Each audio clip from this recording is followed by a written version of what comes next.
Hello, everybody. Welcome to the Daily Astro Show. My name is Meg Moonbeam, and I hope you're all doing very, very well. Today is Friday, August 9th, and I'm going to be sharing the daily astrology horoscope for today and going into this weekend, as we always do on Fridays. And before I get into it, just want to mention, as always, please remember to like, share, and subscribe to the Meg Moonbeam YouTube and Rumble channels, as well as the Beyond Mystic YouTube and Rumble channels. And if you'd like a personal astrology reading with me, those are available at consultations.beyondmystic.net. And I'm now, as of yesterday, fully booked until 2025. So if you'd like to book in with me for the beginning of 2025, you can do that at the link at the description box of this video. I can't talk with this Mercury retrograde at the moment, so you guys are going to have to forgive me. Also want to mention that I just hosted this Astrology of Abundance workshop on the Beyond Mystic Academy this past Sunday. So the replay is available if you still would like to watch it for those who couldn't attend live. And it's $33 USD, and it's 4.5 hours long, where I do a deep dive on the most important financial astrology transits, I can't talk, and 12 sign abundance readings for each of the 12 signs. So you can go check that out at the link in the description box below as well. So how's everybody doing? Her Miller 13 says, I'm very excited about the show with Astrid. The first one was wonderful. Yes, in just under 2 hours, I will be going live with my astrology soul sister Astrid here on the Beyond Mystic YouTube and Rumble channels for another episode of Astro Deep Dive, where we're going to talk about the astrology of summer 2024 part 2. So come and join us on the Beyond Mystic YouTube or Rumble channels at 2:30 p.m. Eastern. Cool. Excited that you guys are looking forward to it. So yeah, how is everybody feeling out there? I'm having a very funky time with this retrograde for sure. So for those of you who maybe haven't heard yet, we're in what we like to call in the astrology community a retrograde city, because at the moment we've got 5 heavenly bodies retrograde, including Pluto, Neptune, Saturn, the asteroid Chiron, and the planet Mercury.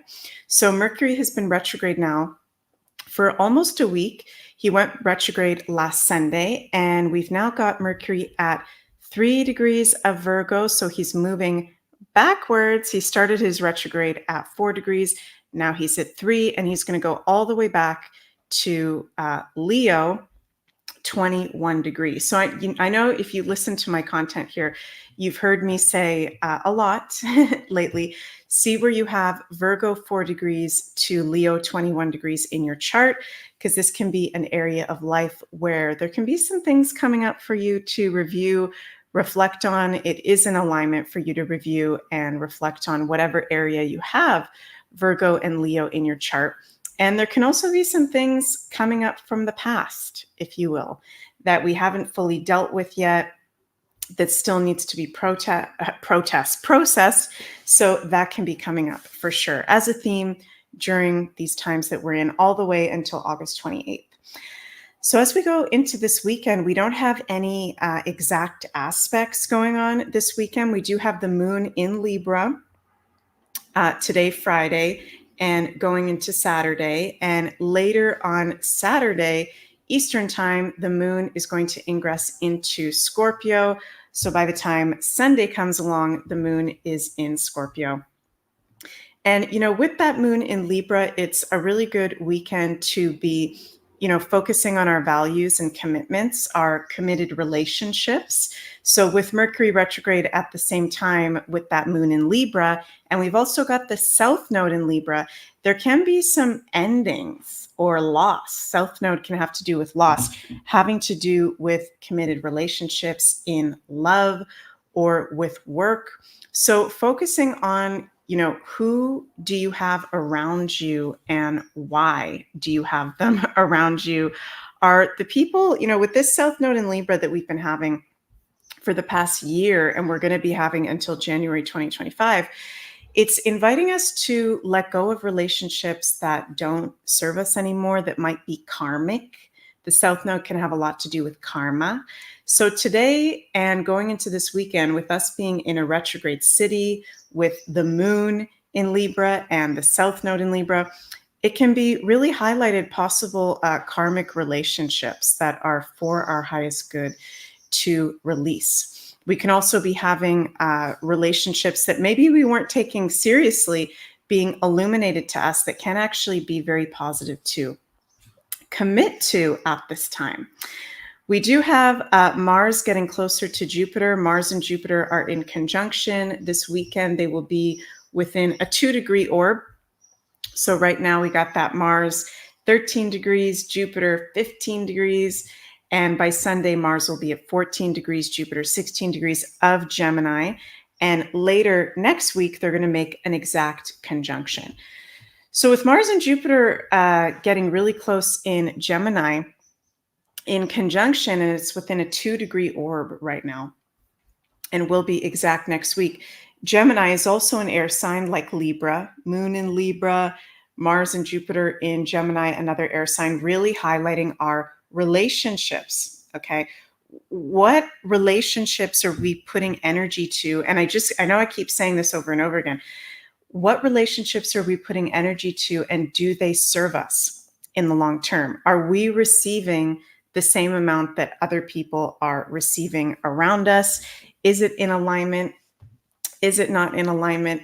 We can see with that Mars-Jupiter conjunction, really important news, because Gemini has to do with news and information being revealed this weekend, as we also go into next week, regarding journalism, regarding children, schools, the facts, the true facts of life. So I think there's going to be some very interesting and important common sense facts, if you will, coming forward this weekend and also next week. And there might be something very interesting being revealed to the public on Sunday, with us having that moon in Scorpio. So, our shadow side, the shadow side of life being revealed, very intense placement for the new moon, with Mars, the dispositor of the moon, because it's the traditional ruler of Scorpio, in conjunction to Jupiter. So something very intense information-wise can be revealed to us as a collective. I would say closer to Sunday or going into Monday, also with that moon in Scorpio. But I want to share again, and I said this a little bit yesterday, the importance of Leo season that we are in right now is all about embracing fun, playfulness, creativity, the enjoyment of life. And even when times can be very intense and even feel like we're in a crisis or a collective dark night of the soul, which I think we are in, we can still have fun through that. We can still play through that. And I think that's important to keep in mind as we go into this weekend. So before I finish up, I'm going to pull some cards for us for the weekend with the current astrological transits that we have. What is our divine guidance for our highest good from the universe? I'm pulling from the Astro cards and my Healing Waters deck.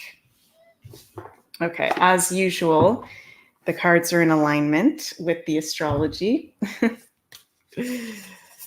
Never ceases to amaze me. Wow. Okay. So we've got from the Healing Waters deck, Isle of Avalon, healing, returning to wholeness, transformation. So that's a very magical card.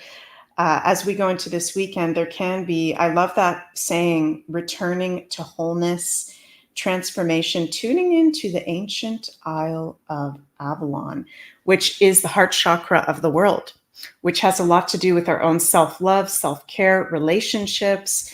In the astro cards, we got Juno, the asteroid Juno partnership card, and the opposition card. So are you experiencing any confrontation in your relationships with that moon in Libra and the South Node in Libra at the moment? And is there something to release in a relationship. Maybe it's not the relationship itself. Maybe it's a belief or an implant in the relationship, a pattern that's been in the relationship. So if you're finding relationships are intense at the moment, it's because we got that South Node in Libra, okay? And it's coming into those really end critical degrees before it moves into Virgo this January. So focusing on our partnerships, our close people, our inner circle. And this is a weekend where there's healing that can be done with those close people.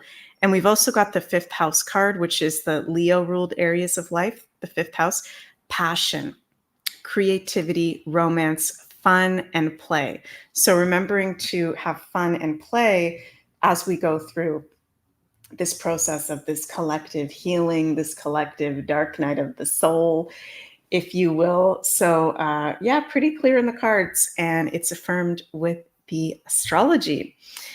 So before I finish up, you guys, just want to remind you again that Astrid and I will be live in just under 2 hours at 2:30 p.m. Eastern Time for another episode of Astro Deep Dive. And this one is going to be all about the astrology of summer 2024. Part 2, we're going to talk about the rest of the upcoming astrology of this summertime that we are in. So be sure to check that out. Also, check out May Levy's Chakra Healing course over on the Beyond Mystic Academy. That is currently 50% off. You can use code CHAKRA50, all in one word, to get 50% off until August 15th. Hi, Jill. Nice to see you. Hello to you and Steve. Miss you guys a lot. And sending lots of love and light to all of you out there, no matter where you are, no matter who you are. Love you all so much. Wishing you an absolutely magical weekend, and see you on Sunday for the Beyond Astro weekly forecast. Love you guys. Have a good weekend. Mwah.